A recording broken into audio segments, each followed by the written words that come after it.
Olá, meu nome é Daniel dos Apóstolos. Lembrando que o meu apóstolo é apenas o meu sobrenome, tá bom? Se alguém hoje em dia falar que é apóstolo de Cristo, da igreja, esse tal é mentiroso. Não existe mais apóstolos nos dias de hoje, tá bom? Eu quero vou pregar a palavra da graça, né? O evangelho da nossa salvação, a salvação de todo o que crê, como está escrito na Bíblia, que o evangelho é para a salvação de todo aquele que crê. O que é o evangelho? Uma mudança de vida, um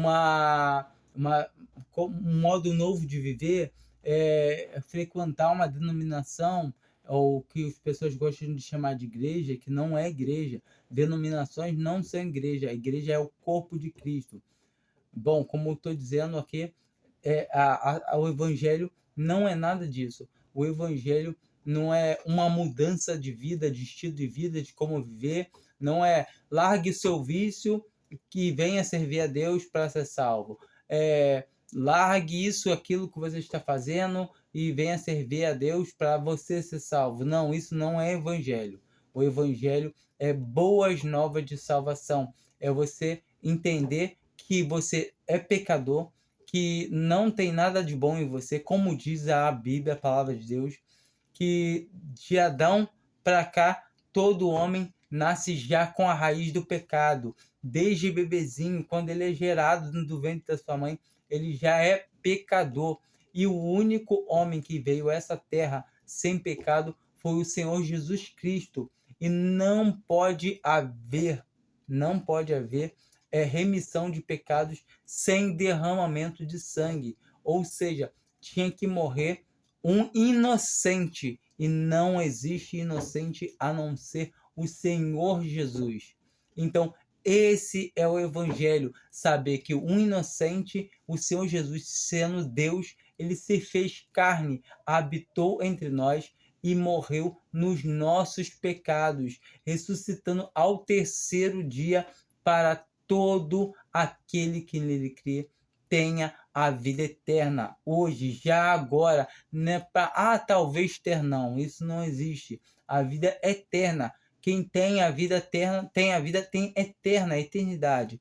E não pode perder. O Senhor Jesus, ele mesmo, ele fala, é a palavra dele que está em jogo, não é eu que estou falando, o Senhor Jesus vai nos guardar, não é uma esperancinha, não, é uma esperança muito maior do que se pode imaginar, porque é o próprio Senhor Jesus que fala que todo o que for a ele, de maneira nenhuma, ele lançará um fora. Ele deixa bem claro que só irão até ele quem for ensinado pelo Pai.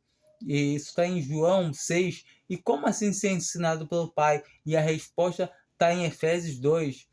Porque pela graça somos salvos, pela misericórdia de Deus, por meio da fé. E isso não vem de vós. O que? A fé não vem de nós, é dom de Deus. Então nós aprendemos de Deus a ter a fé, porque Deus que nos injeta essa fé. Isso concorda com a palavra que está lá em João 6, tá bom? Então você vai aprender de Deus o quê? Até a fé. Se você crê em Cristo Jesus, não é porque um dia você acordou, quer saber? Eu quero crer em Jesus, eu vou crer. Não, é dom de Deus. Somente isso. E eu vou ler uma palavra aqui em 1 Pedro, a partir do versículo 3. Bendito seja o Deus e Pai de nosso Senhor Jesus Cristo, que, segundo a sua grande misericórdia, nos gerou de novo para uma viva esperança pela ressurreição de Jesus Cristo dentre os mortos. Então aqui nós vemos que, devido à misericórdia de Deus, que Deus teve misericórdia da gente. A gente vê logo aqui no primeiro versículo. Tudo começa o quê? Na misericórdia de Deus. Se Deus não tivesse misericórdia, para nós podemos crer em Jesus Cristo, crer que ele morreu em nosso lugar, crer que ele ressuscitou, como aqui também está dizendo. Ou seja, tudo isso é prova mais clara que existe, é saber, dentro do seu coração, você ter a certeza que Cristo morreu no seu lugar e agora ele ressuscitou e está vivo. E a gente aguarda o quê? A nossa sair desse corpo corruptível, a nossa troca de farda, tirar, perder esse corpo, deixar ele de lado e habitar um novo corpo, um corpo celestial, um corpo incorruptível. Vamos dar continuidade, versículo 4. Para uma herança incontaminável. Para uma herança incontaminável. Incontaminável. Para uma herança incorruptível, incontaminável e que não se pode murchar, guardada nos céus para vós. Ou seja, a salvação não se pode perder. É uma herança incontaminável, incorruptível, que não se pode murchar. E ponto final. Se alguém falar que um cristão pode perder a salvação, é porque ele está ainda no evangelho anátema. Está no evangelho por condicional, o evangelho falso, que não existe. A palavra de Deus é bem clara, é o evangelho anátema. Porque se você tem que fazer alguma coisa, por mais que você fale, não quero nenhuma glória para mim, mas sim, é um pouco de glória para você. E Deus não divide a glória dele com ninguém. Se você tem que fazer alguma coisa, por menor que seja, é falso esse evangelho, porque no fundo vai te dar alguma glória. Por quê? Você foi salvo porque você creu em Cristo Jesus e eu fiz isso, eu fiz aquilo para não perder. Então é falso, é um evangelho anátema. Que mediante a fé mediante a fé estás guardados na virtude de Deus para a salvação, já prestes para se revelar no último tempo. Então, está guardada na fé, prestes a se revelar agora, nos últimos dias. Ou seja, nós não esperamos bênçãos materiais, nada aqui. Nós só esperamos a volta do nosso Criador. Na palavra de Deus, a única coisa que a gente vai encontrar promessa para a igreja é todas as bênçãos celestiais. Todas as bênçãos celestiais. Não é todas as bênçãos materiais, não. A igreja não tem nenhuma bênção material. E muitos ficam desanimados quando escutam isso. Mas realmente é bom que as pessoas escutem isso e a gente vê. Porque aqueles que ficam desanimados, como assim não tem nada para a igreja material? Não. E a pessoa fica desanimada, ela dá prova clara de que ela estava querendo usufruir do que Cristo poderia oferecer a ela. Em nenhum momento ela estava indo até ele por ele ser Deus. Entenda, um verdadeiro cristão vai querer estar com Cristo porque ele é Deus. Ele é o Criador, ele é o formador de todas as coisas. E uma pessoa que crê que Jesus Cristo é Deus, ele quer estar com ela, ele quer andar no bom caminho, por mais que ele tenha um tombo, que ele tropece, que ele ande errado, o Senhor deixa bem claro, por isso temos palavras de correção, por isso o Senhor fala que açoita, que corrige a todo o que tem, que ele toma por filho, que não há filho que não fique sem correção, não há filho que fique sem correção. E se está sem correção, é porque é bastardo, não é filho. É um professo, alguém que professa crer, mas verdadeiramente em seu coração nunca creu. Os cristãos não têm que se preocupar se uma pessoa é verdadeira ou é falsa. Tá bom? A gente tem que se preocupar em pregar o evangelho e se ver um irmão andar errado, aconselhar ele para ele poder voltar a andar direito. Se o irmão não se voltar a andar direito, não quiser se redimir, a gente deve cortar vínculos com ele. Não é odiar ele, passar a odiar ele, virar a cara. Não, mas simplesmente não saudar, não fazer refeições com ele, como está na palavra de Deus. Tentar constranger ele, para ele ficar constrangido com o fato dos seus irmãos não estar falando com ele. E todo o tempo para que isso produza arrependimentos dignos, que o Senhor possa trazer ele de volta à comunhão com a igreja.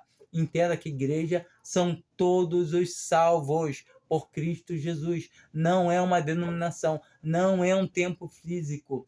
Chamar um templo físico de igreja sabe, é uma coisa horrível. A gente tem templos, o único templo instituído por Deus para adoração somos nós mesmos, que nós somos. Agora, o único templo físico, material, feito de pedras, era o templo de Jerusalém, que foi destruído, e mesmo assim era um templo, não era igreja, era um templo judaico, não era um templo judaico cristão, não, era um templo do judaísmo somente, tá ok? Continuando aqui no versículo 6. Em que vós grandemente vos alegrais, ainda que agora importa, sendo necessário que estejais por um pouco contristado com várias tentações. Então, aqui a gente vê a cara da verdade. Que uma pessoa que vai servir, eu não estou falando de um salvo que creu em que Jesus ele vai ser salvo. Se ele andar nas pisadas certas do Pai, ele vai ser filho, ele vai produzir fruto, né? O fruto do Espírito. E automaticamente ele vai passar pelas provações. Mas um cristão que não ande na linha, como eu falei, ele vai sofrer ainda também bastante, porque é pior ainda, uma pessoa que crê em Cristo Jesus, realmente de coração, não somente professa e anda errado, ela vai sofrer muito nesse mundo e pode chegar a sofrer até mesmo perdendo a vida material, vida física dela, por meio da correção do pai. Como a gente tem aquele irmão lá em 1 Corinto, que estava tendo um caso com a sua madrasta e foi para ser entregue a Satanás para a destruição da carne, mas para que o espírito fosse salvo no dia do Senhor. Tudo bem? A gente vê lá em 1 Coríntios 3 também o apóstolo Paulo falando sobre correções, sobre as pessoas sendo salvas com obras, sendo só salvas com obras e salvas sem obras. Então a gente vê que quem não tinha obra era salvo toda a vida aqui, como que pelo fogo, ou seja, de raspão, porque cria em Cristo Jesus. Mas voltando aqui para a nossa leitura, tá falando de a gente passar por dificuldades aqui nessa terra, porque a partir do momento que carregamos o nome de Cristo, vamos passar dificuldades, problemas, porque principalmente os que são mais perto de nós, da família, amigos, eles vão virar a cara, eles vão parar de falar, eles vão falar que estamos loucos, porque como assim? E até mesmo, pior de tudo, no meio da cristandade, os falsos irmãos não se conformam com uma salvação onde só Deus tem participação, onde eu e você não tem participação. Quando você fala para alguém que você é salvo por graça, somente pela fé, independente de qualquer coisa, a pessoa fala, não, tem que ter obra. E já vai começar a acontecer uma coisa muito triste a partir desse momento. Vamos continuar agora. A partir do 7, tá?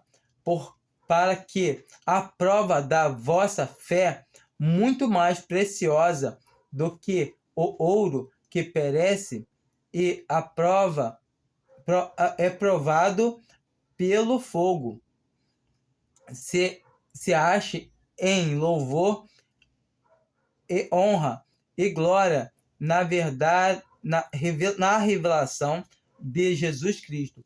Ou seja, a prova da nossa fé a gente tem que passar por essa prova aqui para mostrar aos que estão aqui nesse mundo que nós estamos no mesmo Espírito do Senhor, no mesmo Espírito, aonde nós, estando fazendo tudo corretamente, vamos assim, não, dá um jeitinho aqui, obedecendo às leis desse mundo, obedecendo às coisas que são instituídas, agindo certo. Um cristão, ele deve ser sempre, assim como o Senhor Jesus. O Senhor Jesus, ele foi afrontado, ele apanhou, ele foi, e tudo ele sofreu calado. Assim também deve ser o cristão. Eu sei que é muito ruim. É ruim porque nós temos uma carne que clama todo momento que ela é afligida. Principalmente quando é um parente, alguém próximo de você, que a gente ama e nos aflige, querem tirar a nossa direção, querem testar a gente. Muitas das vezes essa pessoa não está agindo sozinha, porque elas estão sendo objetos de uso do príncipe das potestades do ar, que é Satanás, e os seus anjos, que são caídos. Todavia, a gente vai passar por coisas, sabe, tenebrosas nessa terra, mas a gente sabe, tem fé, sabe o quê? A esperança do cristão não é aqui nessa terra. A esperança de um verdadeiro cristão é no céu, é nos céus, é estar com o seu Criador, é estar com o seu Salvador, é estar com o Senhor Jesus. Quando um cristão verdadeiramente, ele entende que aqui nessa terra ele está para dar um bom testemunho e nada mais, ele sabe que aqui o que Deus preparar para ele tá de bom tamanho, tá de bom grado. Ele vai estar contente e feliz com tudo. Eu não estou dizendo que o cristão pode parar e falar, então não preciso trabalhar, posso ficar à vontade e agora estou por conta de Deus. Não, não é isso. Tem que trabalhar, tem que fazer as coisas tudo direitinhas, mas sempre procurar a primeira coisa, a prioridade de um verdadeiro cristão é a adoração a Deus, adorar ao Pai, adorar, buscar aprender das coisas do seu Senhor, orar, estar sempre em comunhão com o Pai, porque quando ele está em comunhão com o Pai, automaticamente ele vai andar direito aqui nessa terra, ele vai andar como Cristo Jesus andou. Claro que nós vamos andar, nós temos essa natureza que é perversa, que é a nossa carne. A nossa carne vai querer todo o tempo tomar as rédeas, mas nós não devemos dar as rédeas à nossa carne. Devemos andar em espírito, mas todo o tempo, se cairmos, se pecarmos, temos um advogado para com o Pai, Jesus Cristo, como diz a palavra de Deus, como está escrito lá em Pedro. Ou seja, todo o tempo não tem como perder a salvação. Somos corrigidos, somos açoitados, mas nunca, jamais, em nenhum momento, podemos perder a salvação. Um cristão verdadeiro risca essa palavra, perder a salvação. É uma palavra que você pode esquecer. Se uma pessoa parece que perdeu a salvação, na verdade é porque ela nunca teve a salvação. Nunca. Ela só professava da boca para fora. Uma pessoa que tem realmente salvação, por mais que ela caia feio, que o tombo seja o mais bizarro possível, mas ela não perde a salvação porque não veio dela a salvação. Ela não recebeu porque ela fez alguma coisa. A salvação é dom de Deus. Deus agiu nela, Deus quis dar a salvação para ela e os dons de Deus são sem revogação, são sem devolução. Entenda isso. Você crê em Cristo Jesus, você tem a salvação e jamais, em hipótese alguma, você pode perder essa salvação ao qual o Senhor Jesus garante que ninguém pode te tomar da mão dele e muito menos da mão do Pai. Ele fala que o meu Pai é maior que todos. e ninguém pode arrebatar uma ovelha da mão do meu Pai. E ele fala que ele e o Pai são um, ou seja, o Senhor Jesus é Deus. Creia somente nisso, ele vai nos guardar, ele é o nosso alicerce. Quem crê em Jesus tem a salvação, tem a vida eterna. Não creia nos falsos profetas, falsos pastores. Não creia, porque a palavra de Deus é firme, ela é forte. Se a palavra de Deus fala, o próprio Senhor Jesus fala que de maneira nenhuma ele lançará um fora. Eu creio na palavra de Deus e não no homem. Se a palavra de Deus fala que ele não pode perder nenhum, eu creio na palavra de Deus. E a palavra de Deus não pode entrar em contradição. Se tiver versículos, capítulos que parecem falar sobre perda de salvação, tenha certeza no seu coração. Não é possível perder a salvação e a Bíblia não pode entrar em contradição. Muitos usam a passagem de Tiago, que é muito instrutiva, é uma passagem falando sobre testemunho, sobre o bom testemunho de um cristão, mas não está falando de salvação, tá bom? Porque a salvação é vertical, é de cima para baixo. E ali o testemunho está falando de homem para homem, horizontal. Tens tu fé? Me mostra a tua fé. Sem as tuas obras, que eu te mostrarei a minha fé pelas minhas obras. Ali é horizontal, é assim, ó, olho no olho, de homem para homem. Tens tu fé? Me mostra a tua fé. Não é de Deus para o homem, é do homem para homem. Para mim poder, a gente pode se atentar e ver que ele lhe fala claramente. Se um irmão ver outro irmão, tá ok? Não está falando de perda de salvação. E também usam muito quem perseverar até o fim, para que todo que perseverar até o fim receberá a coroa da vida. Ali também não está falando de salvação da vida eterna, tá bom? Porque senão seria uma salvação condicional. Ali está falando de salvação carnal do corpo. Se quando a pessoa continua lendo, eu acho que está em Mateus, se não me engano, continua lendo esse capítulo, ela consegue ver que está falando do quê? De judeus entrando no reino, que o reino é aqui na terra, com vida. Porque se aqueles dias não fosse abreviado, nenhuma carne se salvaria. Então, dá para ver nitidamente que não fala de salvação eterna, como muitos falsos falam por aí, como o apóstolo Paulo tinha aquela dificuldade, guerra o tempo todo em Gálatas, porque os falsos irmãos tinham já se intrometido no evangelho. E hoje em dia a cristandade, a maioria já é de falsos profetas que só proferem o nome de Cristo Jesus, mas o que querem são se apossar do rebanho que pertence ao Senhor, querendo a lã e a gordura das ovelhas, tá bom? Creia somente em Cristo Jesus, leia a palavra de Deus em todo o tempo, porque ela vai te instruir sobre as coisas de Deus. Não creia somente no homem. O que eu falo aqui, não creia explicitamente, claramente. O Daniel falou que isso. Não. Pega a Bíblia e compara, analisa se o que eu estou falando é ou não é verdade, se é ou não é condizente. Leia a Bíblia. A Bíblia, ela é a chave para tudo, tá bom? Fiquem com Deus. Amém.